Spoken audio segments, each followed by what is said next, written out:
So in this video I'll be going over elements of the story of JoJo's Bizarre Adventure until part 6 mostly. So if you don't want these elements spoiled for you, I'd advise to not continue this video any further and maybe come back later if you want. So an interesting aspect in stand in JoJo that I always appreciated is that stands being a manifestation of its user's spirit, life energy, fighting spirit, psyche or will, representing an aspect or a part of a user in the appearance, ability, or even musical reference at times. What I wanted to talk about today was stand personalities. While going on with the series, we get to see a majority of stands acting more like part of the user's body. Some are separate but are directly controlled, some act automatically, and then there are even fewer stands that manifest a will of their own. Some examples of this are stands like Echo's Act 3, Spice Girl, or Sex Pistols, which act regarding their user's will but can act on their own,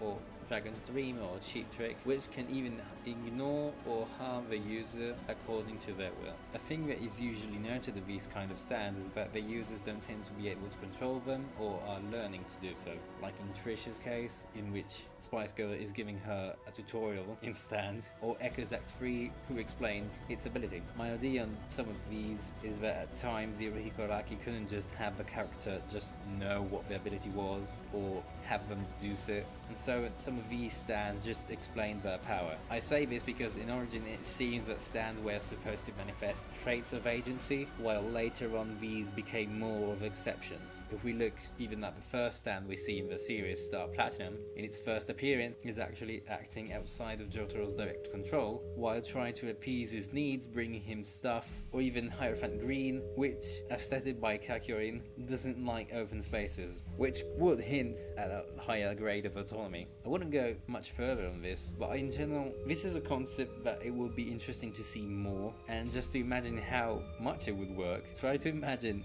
if part 3, Star Platinum was a bit of a kleptomaniac, or even if other stands had these kind of quirks to them, and having their user learning to control their power or just to accept them acting weird. It will showcase growing arc in the control of their stand during the entire series. And yeah, that was my short piece on JoJo's stand personalities. Not a big thing, just a short thought.